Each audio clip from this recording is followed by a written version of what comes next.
안녕하세요. 오늘 소개할 책은 호흡이 주는 선물입니다. 지혜니는 세계적 명상 지도자 레리 로젠버그, 펴낸 곳은 나무를 심는 사람들입니다.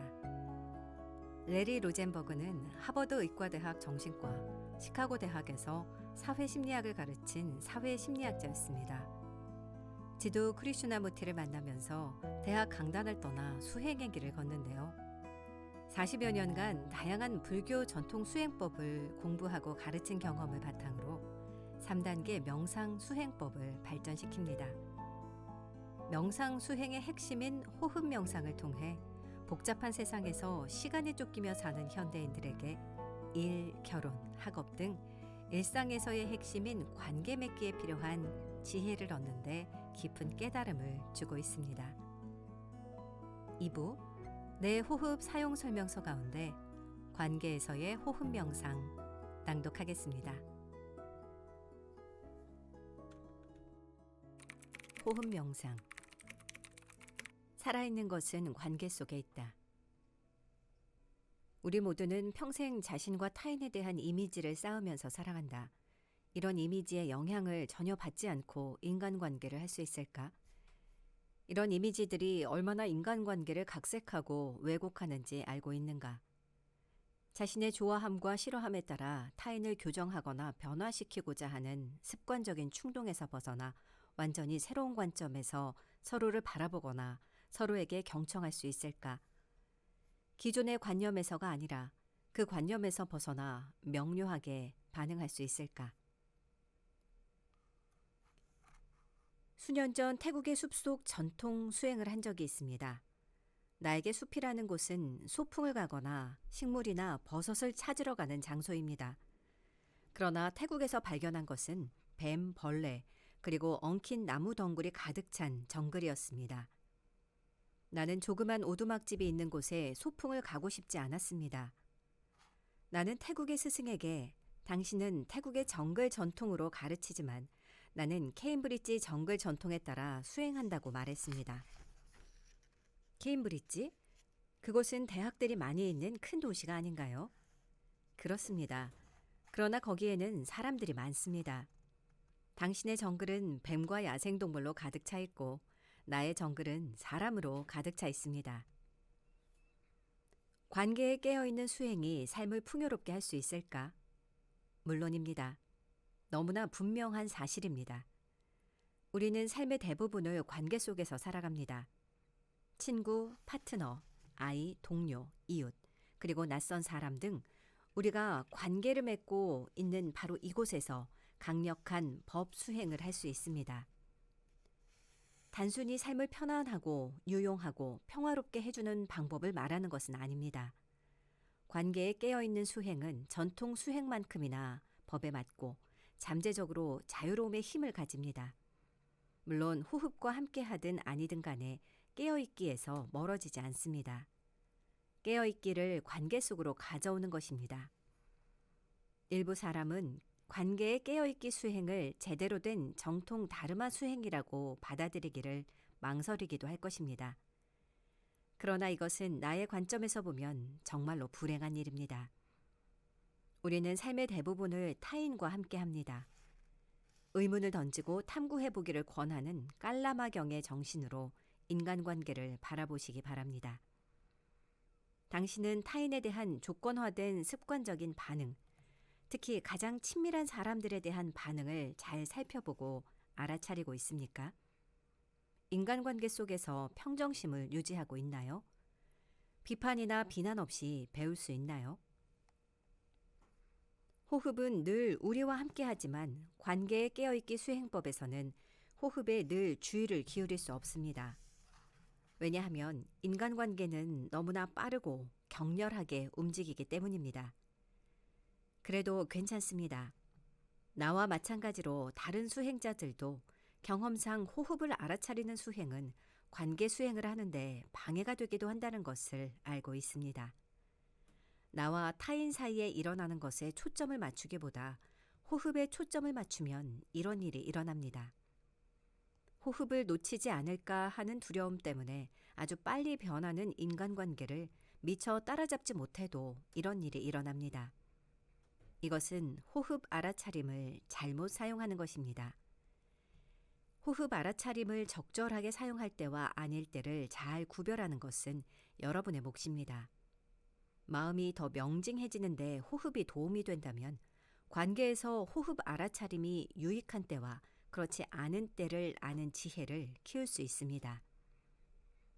관계 수행을 하면서 호흡을 알아차리지 못한다고 해서 놀라지 마십시오.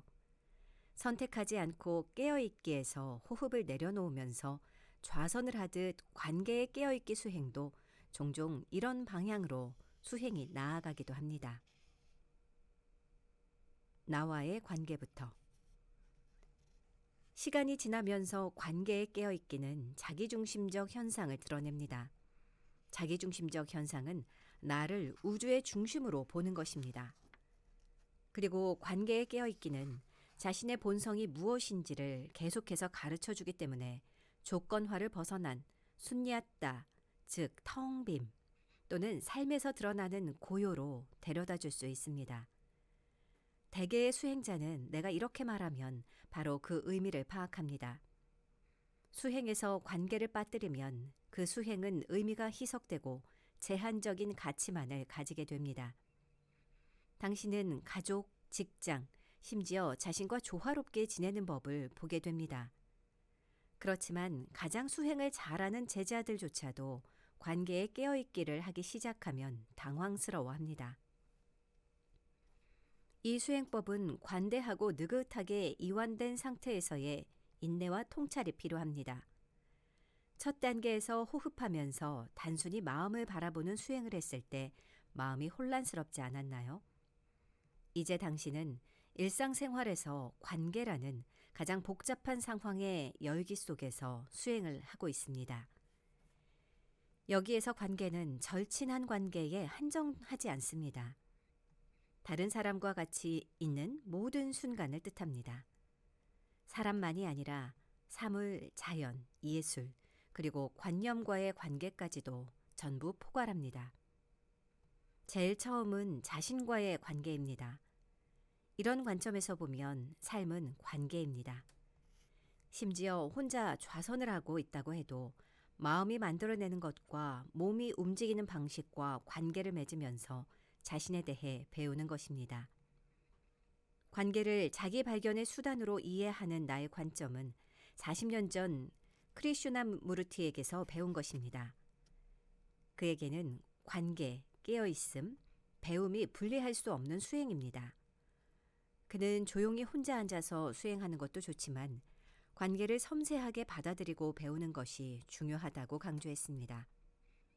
이것은 내가 수십 년 전에 가르쳤던 대학에 그가 방문해 함께 시간을 보내면서 내린 결론으로 나에게는 아주 분명한 것이었습니다. 숙제라고나 할까? 뭔가 내가 할 수 있는 것을 줄 수 있나요?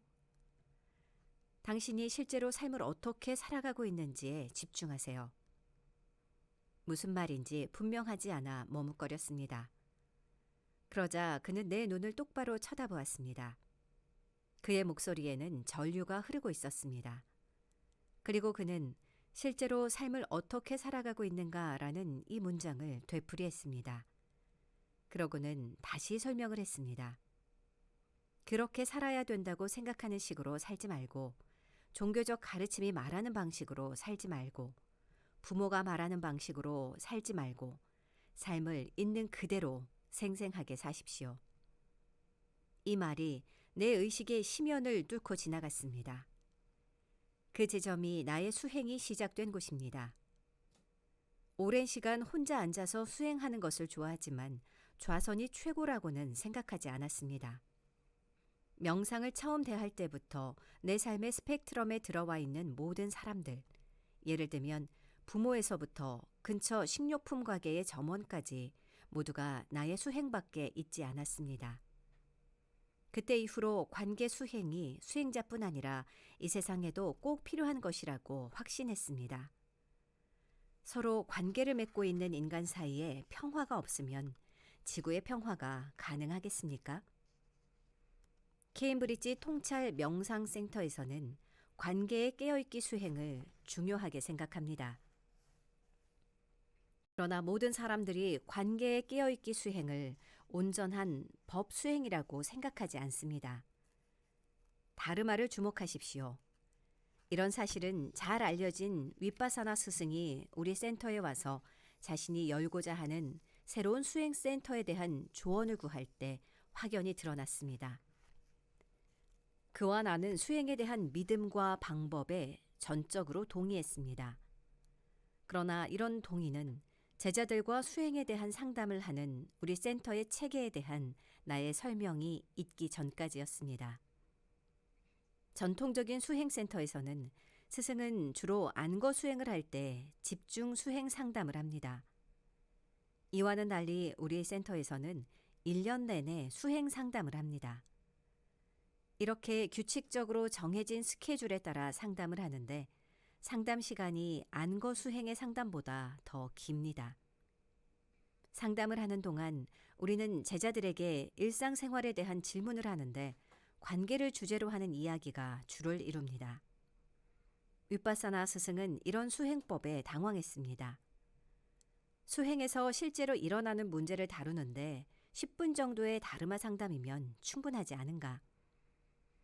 일상생활에 대한 문제를 길게 면담하고 싶으면 차라리 훌륭한 지도자를 만나는 것을 추천해야 하지 않는가? 그의 질문은 일리가 있었습니다. 나는 케임브리지 통찰 명상센터를 세운 초기부터 윗바사나 전통의 인터뷰 방식과 혁신적인 우리의 접근법을 조화시킬 필요가 있다고 생각했습니다. 다행히 이 문제에 대해 많은 스승들에게 현명한 조언을 받았습니다. 나의 가까운 동료이자 아주 경애하는 친구 코라도 펜사가 자신의 스승 중 한 분인 파울라 수녀님을 소개해 주었습니다. 그녀는 까르멜 수녀원 소속으로서 케임브리지 통찰 명상센터의 미래에 지대한 영향을 미쳤습니다. 25년 전 이태리에서 안거 수행 지도를 마치고 수녀님을 만났을 때 그녀는 잡목으로 둘러싸인 철저한 묵상의 처소에서 26년 동안 살고 있었습니다. 그 공간 밖으로 한 걸음도 나가지 않고 그녀는 7명의 제자 수녀와 수많은 방문자들을 지도하고 있었습니다. 나는 그 수녀원에서 일주일 내내 보냈습니다. 하루에 2번씩 파울라 수녀님을 만났습니다. 그녀는 생기에 넘치면서도 깨어있는 마음의 소유자였고 유머 감각도 훌륭했습니다. 내가 제자들의 삶 전반에 걸쳐 관계가 중요하다고 말했을 때 그녀는 수행과 삶을 연관지어 공유하는 시간이 있나요? 라고 질문했습니다. 수녀님의 반응에 당황한 나는 질문의 의미를 설명해달라고 요청했습니다. 일주일 동안 당신이 하는 이야기를 들으면서 좌선과 안거 수행과 같은 집중 수행은 수행자들이 중요하게 느끼고 있다고 생각했습니다. 당신이 이에 대해 수행자들과 이야기를 한다는 것은 수행 나눔의 중요성을 인식한다는 것입니다. 또한 이런 집중 수행의 가치를 전적으로 인정한다는 것을 그들에게 말하는 것과 다름없습니다. 그러나 당신이 제자들에게 관계에 대해 마음 챙김을 하고 깨어 있으라고 지도를 하면서 거기에 대해 아무것도 묻지 않는다면 수행자들은 그것이 중요하거나 의미 있는 삶의 일부는 아니라고 생각할 것입니다. 당신은 센터를 떠나서도 관계 수행을 하라고 그들을 격려하지만 관계에 마음 챙김을 적용한 그 결과를 공유할 통로를 주지 않는 것입니다. 그녀가 나에게 한 말을 달리 표현하자면 우리가 적절한 질문을 하지 않는다면 관계에 깨어있기가 진정한 다르마 수행이라는 메시지를 전할 수 없다는 것입니다. 케임브리지에 돌아와서 우리는 그녀의 현명한 충고를 2가지 방향으로 정착시켰습니다. 첫째로 수행 그룹과의 상담에서 지도 스승은 관계와 일상생활에 대해 질문을 한다. 우리들은 오랜 경험을 통해 모두가 이의 없이 받아들이는 사성제의 바탕을 둔 법의 원리를 사용했고 이를 인간관계에 적용했습니다. 나의 과제는 능숙한 정신치료사로서가 아니라 다르마의 귀로서 수행자들의 일상생활과 관련된 이야기를 듣는 것입니다. 둘째로, 새로운 안거 모델을 만든다. 우리는 그것을 샌드위치 안거라고 불렀습니다. 마치 샌드위치처럼 주말 사이에 평일 저녁을 끼워 넣는 방식입니다. 두 주말이 빵에 해당되고 평일 저녁이 내용물이 되는 셈입니다.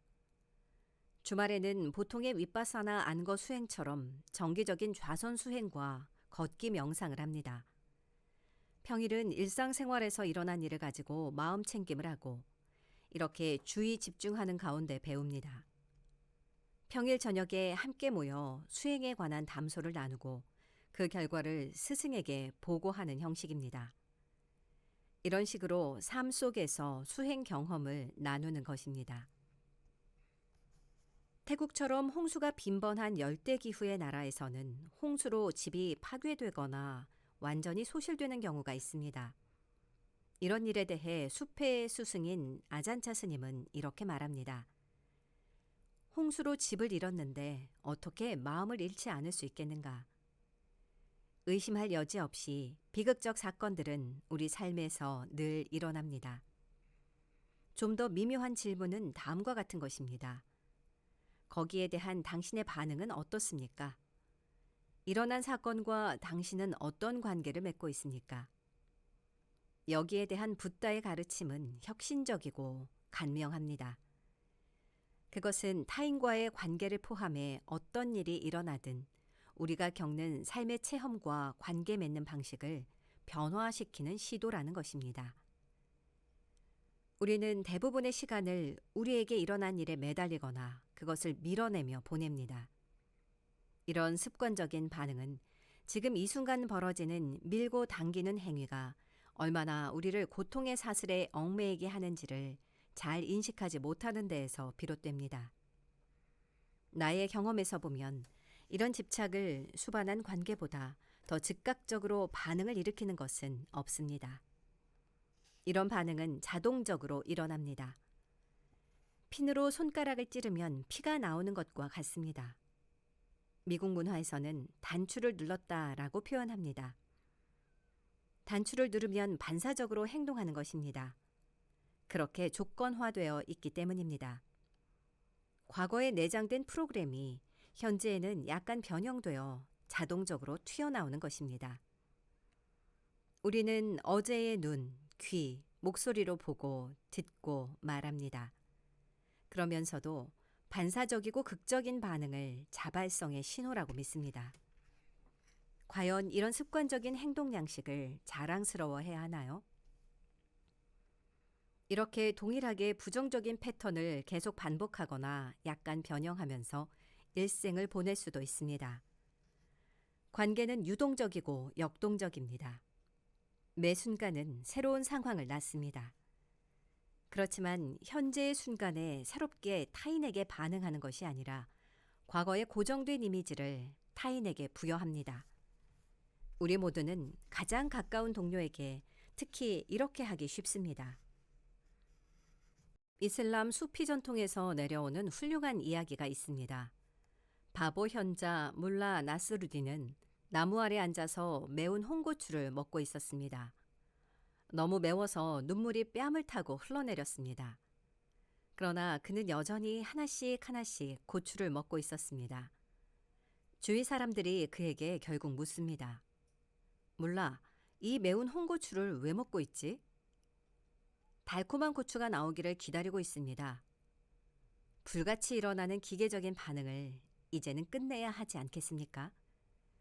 그러나 아무것도 하지 않으면서 다음번에는 친절과 평온함으로 반응하기를 바라고 기도해서는 안 됩니다.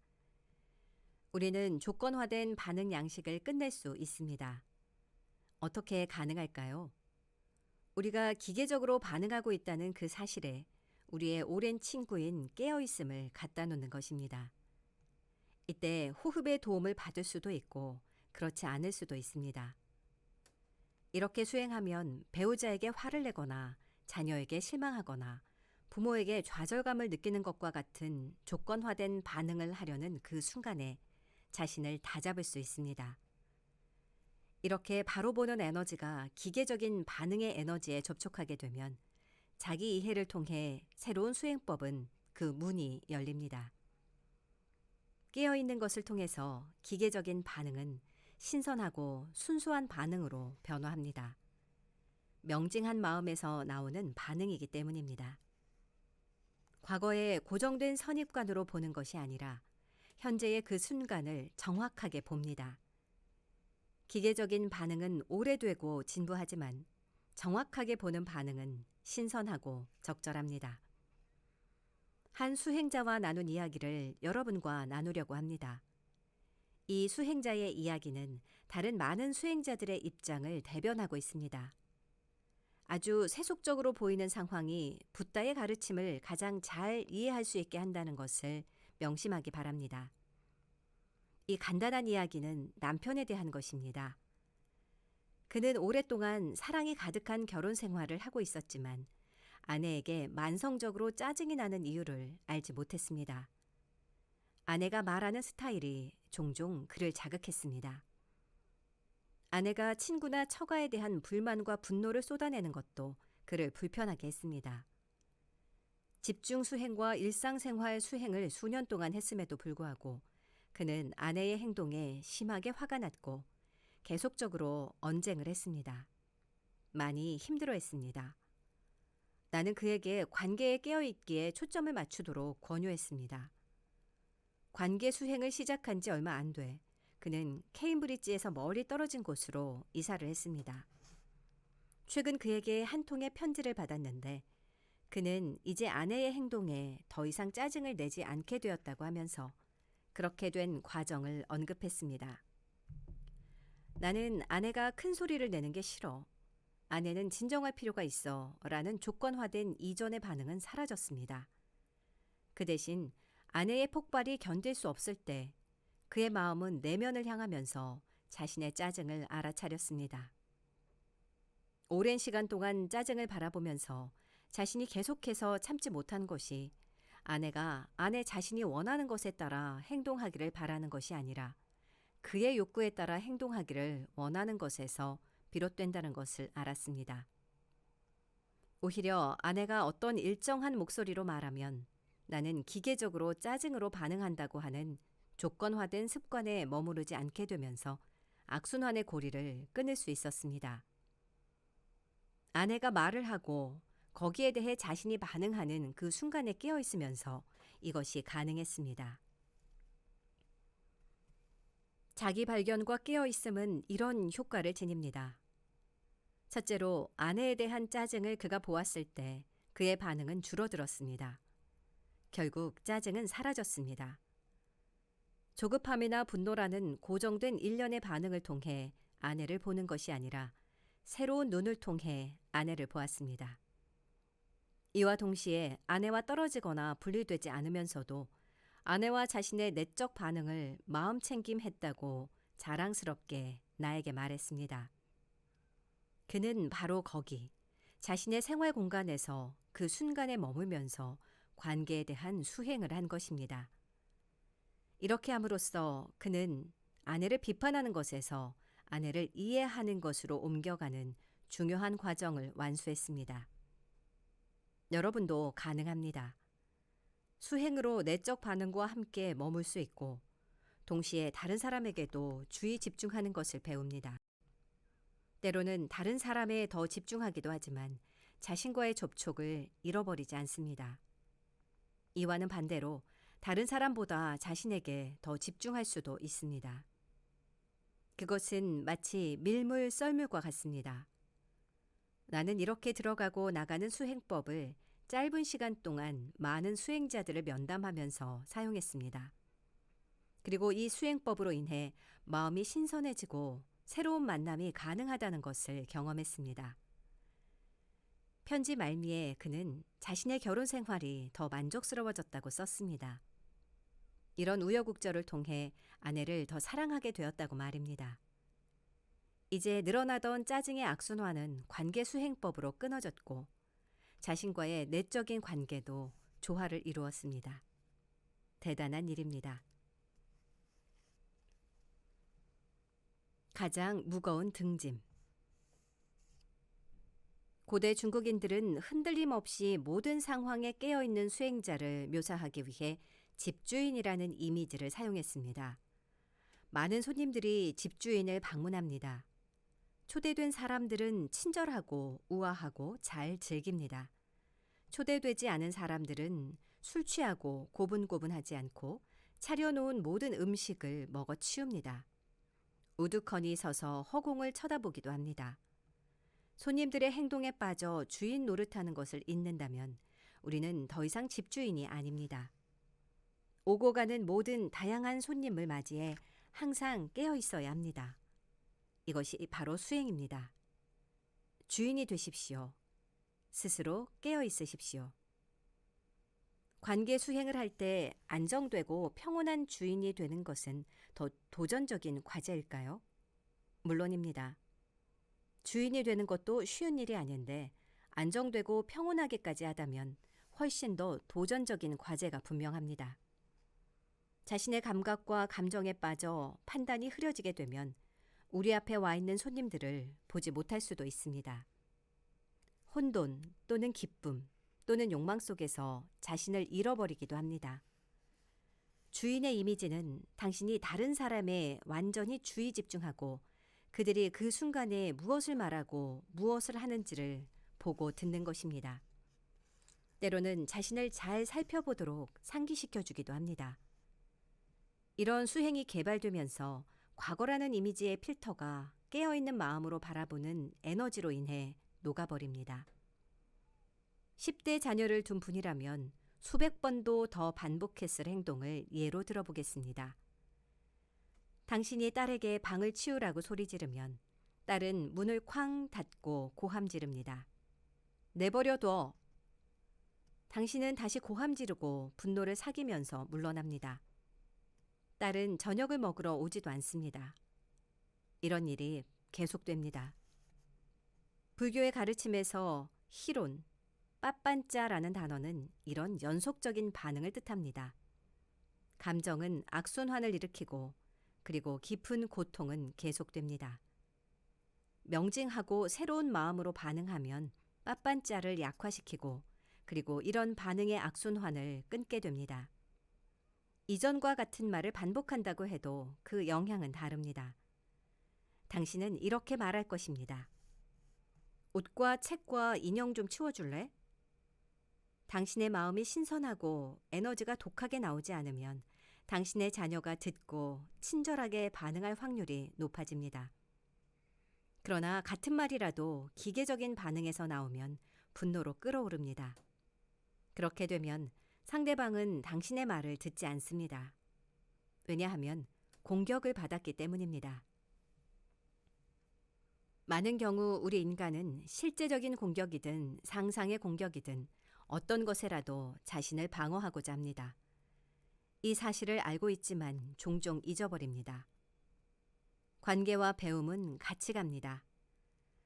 어떤 의미에서 관계 수행은 평생 지속되어야 하는 학습 과정입니다. 평생에 걸쳐 배워야 한다는 것이 이 수행법의 핵심입니다. 우리가 지속적으로 수행으로 돌아온다면 우리의 태도는 비판에서 이해로, 조건화된 습관적인 반응에서 신선하고 온전한 반응으로 변화하게 해주는 무한한 원천을 얻게 됩니다. 이렇게 되면 다른 사람을 보는 마음은 더 현명하고 더 친절한 행동으로 나타납니다.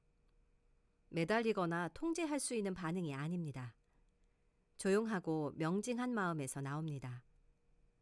관계 수행을 기꺼이 온전한 수행으로 받아들이는 수행자들은 배우자나 자녀, 직장 동료와 평화롭고 편안한 관계를 맺게 되면 만족해합니다. 물론 이렇게 되는 것도 심리적이고 영적인 성장의 길로 향하는 귀중한 진전을 보여주는 것이지만 이런 차원을 넘어서서 더 깊이 관계에 깨어있기를 활용하게 되면 그 다음 단계는 더 깊은 내면의 여행으로 안내합니다. 말하자면 본래 마음이 가진 본질을 깊이 이해할 수 있게 됩니다. 이런 마음은 축적되어 온 조건화된 엄습과는 아무 관련이 없습니다. 조건화된 과거의 엄습은 친밀한 관계에 있는 사람들 사이에서 자동으로 각자에게 이로운 단추를 누릅니다. 서로의 이기적 습관 때문에 대립과 갈등에 직면하게 됩니다. 수많은 경전에서 붓다는 고통의 뿌리는 나와 나의 것에 집착하는 것이라고 가르쳤습니다. 고통은 갈망과 집착 때문이라고 가르치는 사성제를 깊이 탐구해보면 욕망하는 것도 바로 나이고 놓아버림에 저항하는 것도 나라는 것을 봅니다. 다르마 수행은 자아를 버리거나 또는 자아를 넘어섬으로써 고통에서 해방되는 자유에 대한 것입니다. 도겐 스님은 이것을 아름답게 표현했습니다. 불법을 공부하는 것은 자아를 공부하는 것이다. 자아를 공부하는 것은 자아를 버리는 것이다. 자아를 버리는 것은 모든 것에 깨어있는 것이다. 그가 언급한 바와 같이 마음은 더 이상 자아를 중심에 놓지 않습니다. 그 마음은 자아에 사로잡혀 있지 않습니다. 그 마음은 바로 지금 깨어있고 명징합니다. 이런 식으로 우리는 우리가 가진 가장 깊은 문제, 즉 나에서 벗어납니다. 나의 관점에서 보면 지구상에서 가장 문제적 인간은 바로 나, 레리 로전버그입니다. 대부분 우리가 나라고 부르는 것은 우리 자신의 이야기로 구성되어 있습니다. 내가 태어났던 곳, 그 이후로 일어난 모든 일들, 나의 친숙한 걱정, 불안, 열망, 상실, 그리고 기쁨입니다. 이런 이야기를 갖고 있지 않은 사람은 아무도 없습니다. 사람과 관계를 맺을 때 이런 종류의 이야기를 가지고 만납니다. 관계가 깊어지면서 이야기를 수정할 수도 있습니다. 때로는 자신을 모범적인 파트너, 친구 또는 고용인으로 여깁니다. 다른 관계에서는 스스로를 희망이 없다고 여기기도 합니다. 거의 모든 만남에서 이러저러한 성향들이 떠오르고 그리고 모순들이 널려 있는 것을 봅니다.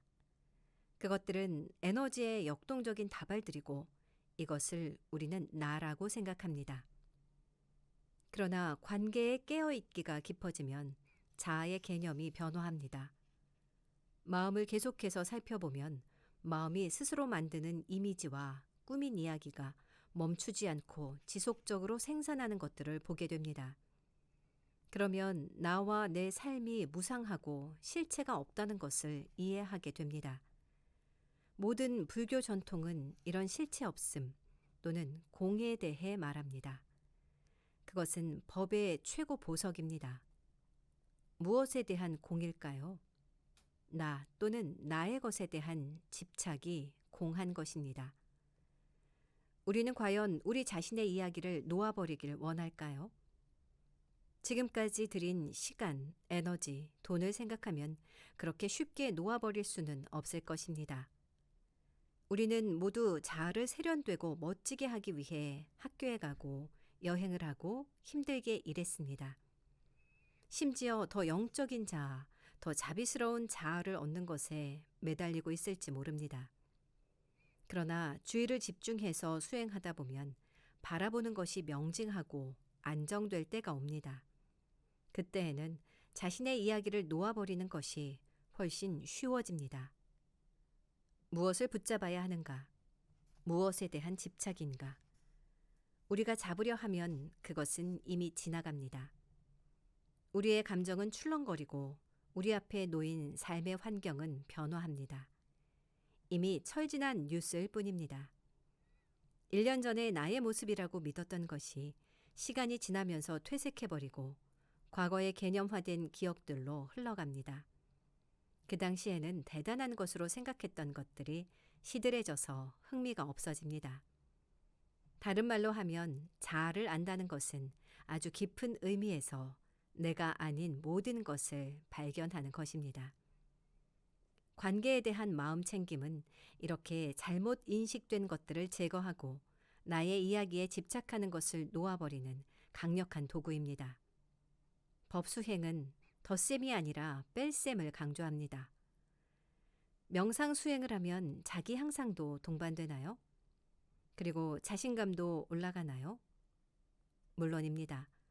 그러나 내가 여기서 강조하고 있는 것은 수행을 하면서 우리가 지향하는 것은 통상적인 상향식 방향이 아니라는 것입니다. 그것은 자아라고 하는 고정되고 안정적인 통합체에 대한 믿음에서 해방되는 것입니다.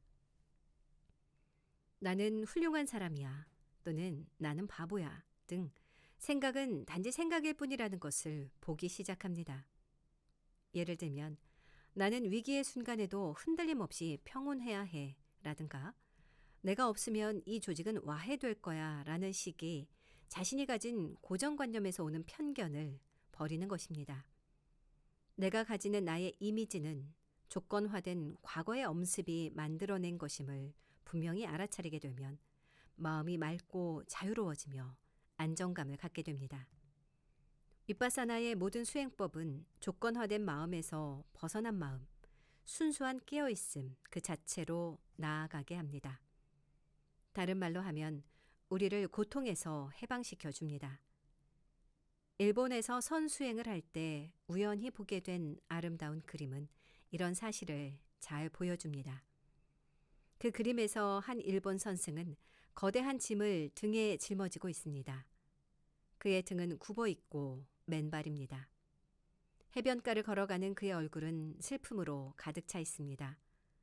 모래 위에 새겨진 발자국은 고랑처럼 깊이 파여 있습니다. 등에 지고 있는 짐은 바로 나입니다. 실수에서 배울 수 있다면 3단계 선택하지 않고 깨어있기에서 우리는 집중 수행에서 볼 수 있는 고요한 마음의 힘과 아름다움에 대해 언급했습니다. 이제는 그 힘과 아름다움을 인간관계의 영역으로 가져오고자 합니다. 이런 고요함은 그 성질상 무한합니다. 가족과 가까운 친구의 범위를 벗어납니다. 동료와 고용주, 그리고 버스 운전사에게까지 확장됩니다.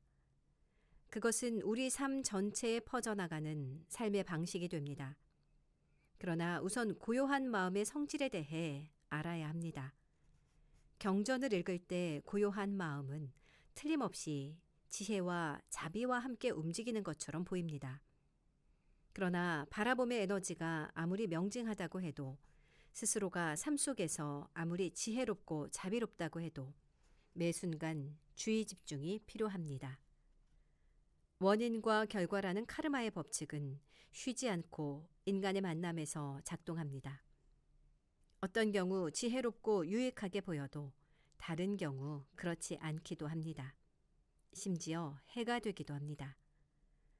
다른 사람에게 한 말이나 행동이 어떤 결과를 미칠지 예측할 수 없습니다. 바로 보고 익혀야 합니다. 최고의 지혜로 대응해도 실수가 일어납니다. 한 번쯤은 경험했을 것입니다. 인간관계뿐 아니라 자연, 돈, 음식, 성, 스포츠와의 관계도 마찬가지입니다. 실수에는 책임을 져야 하지만 수행자 입장에서는 이런 나쁜 상황이 좋은 결과로 이어진다는 것도 배웁니다. 안 좋은 경험도 이전 습관에서 자유로워질 수 있는 기회가 되기 때문입니다. 다시 말하면 과거의 조건화된 엄습을 정리하고 이를 교훈 삼아 더 이상 과오를 반복하지 않도록 하는데 도움을 줍니다. 그래서 지혜를 익힐 기회가 됩니다. 틱나탄 스님은 경험을 비료에 비유했습니다. 적절한 비유라고 생각합니다. 대부분의 사람들은 기계적이고 습관적인 반응을 쓰레기 다루듯 버리려고 합니다. 그러나 습관적인 반응을 쓰레기라고 버리지 않고 퇴비로 만들어 재활용하면 유기농 비료가 되어 채소를 무럭무럭 자라게 할 것입니다. 우리는 실수에서 배우고 어리석음과 지혜의 부족을 보면서 더 지혜롭게 성장합니다. 마찬가지로 실수를 바로 보거나 실수에서 배우지 못한다면 역시 지혜롭게 되지 못합니다. 깔라마 경에 있는 붓다의 가르침을 기억하십시오. 지혜는 고정된 것이 아닙니다. 지혜는 살아있고 순간순간 검증되어야 하고 배워야 합니다. 실수할 수 있습니다. 어리석은 행동을 할 수 있습니다. 다른 사람들에게 상처를 줄 수도 있습니다. 실수에서 배우는 사람이 있는가 하면 불행하게도 그렇지 못한 사람도 있습니다. 실수에서 배울 수 있다면 명상수행은 추상적인 목표라기보다는 끝없이 이어지는 흥미로운 여행이 될 것입니다. 순례의 길은 내면에 있습니다. 우리의 마음에, 가슴에 있습니다. 그곳이 진정한 여행이 일어나는 곳입니다. 호흡은 내면 여행을 도와줍니다. 많은 여행자들이 호흡에서 내면 여행을 시작합니다. 어떤 사람은 조건에서 벗어난 마음을 더 많이 잡고 보기 위해 호흡을 도구로 사용합니다. 또 다른 사람들은 붓다가 남긴 다른 방법 중 하나를 선택합니다. 예를 들면 방법 없는 방법 또는 선택하지 않고 깨어있기 등입니다. 이 책에서 일상생활과 관계에 특별히 관심을 보이는 이유는 수행센터에서 하는 집중 수행 과정만 중요시하고 일상에서의 수행은 종종 회피하고 무시하고 덜 영적인 것으로 간주하기 때문입니다. 그러나 앞에서 내가 말한 바와 같이 잘 기억하십시오. 수행센터에서 수행을 하든 설거지를 하든 상관없이 모든 형태의 삶 자체가 수행입니다. 갈망과 혐오는 어디에서든지 일어납니다. 그러므로 주어진 삶의 상황에서 모든 순간순간마다 올바른 행동을 선택하십시오. 깨어있음과 호흡은 삶의 모든 측면에서 배우고 순간순간 알아차리도록 하여 자유로워지는 것을 도와주는 도구입니다. 삶을 현명하게 살아가도록 도와주고 결국은 당신의 삶이 자신과 주변 모두에게 유익하게 되게 합니다. 그것이 수행센터에서나 일상생활에서나 명상 수행이 존재하는 이유입니다. 붓다는 한 개인의 삶의 관점을 제시했습니다. 붓다는 인간 정신의 깊이를 탐구하고 자신의 고통이 무엇인가를 알고 우리와 그것을 공유하기 위해 노력한 인간이었습니다. 나에게 붓다는 삶의 안내자이고 다행히 여러분과 마찬가지로 붓다의 가르침을 공부하도록 초대받았습니다.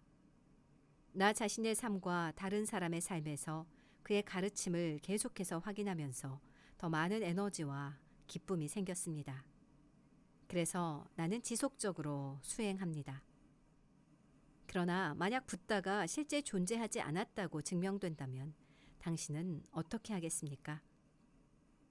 인도 유명 대학의 훌륭한 많은 학자들이 붓다란 인물을 꾸며내고 함께 경전 내용도 만들어 3000년 전의 것이라고 조작하고 빨리어와 산스크리트어로 번역했다는 이론이 있습니다. 그래도 나는 계속할 것입니다.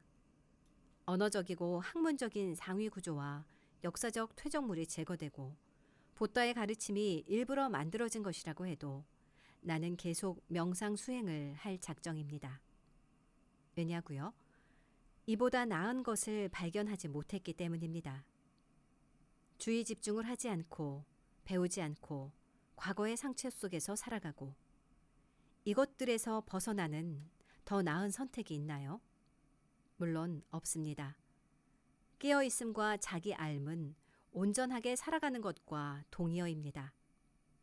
나는 붓다라고 불리는 그 누군가에게 그리고 이 가르침을 수천 년 동안 간직하면서 이어온 많은 사람들에게 감사합니다. 나는 아주 뛰어난 스승들에게 이 가르침을 받는 행운을 누렸습니다. 내게 도움이 되었듯 당신에게도 도움이 되기를 바랍니다. 수많은 경전과 수행법이 있지만 그리고 때로는 서로 도와가면서 격려하고 영감을 불어넣어 줄 수 있지만 결국 도전적이고 즐거운 수행은 여러분에게 달려 있습니다. 깨달음의 경지가 어떤 수준이든 어느 정도는 붓다의 법맥 안에 있습니다. 당신은 현재의 순간을 잘 보살피면서 그 흐름에 들어옵니다. 그곳에서는 수행과 깨어있음, 그리고 조건에서 벗어나는 것과 알아차림은 모두 동일합니다. 당신이 수행을 하면 당신 자신, 다른 사람들, 그리고 마음의 자연에 보다 깊게 마음을 개방하게 됩니다. 더욱더 당신은 알아차림에서 살아갑니다.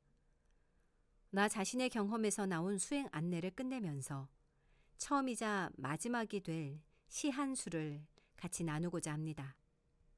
이 시에 교만함이 보인다면 용서하시기 바랍니다. 평생을 시에 대한 자질이 없어 살아와서 그렇습니다. 앉아서 평화롭고 고요하게 명상을 하던 수개월 전의 일입니다. 갑자기 무엇인가 짧은 영감 같은 것이 불쑥 다가왔습니다. 대단히 놀랐습니다.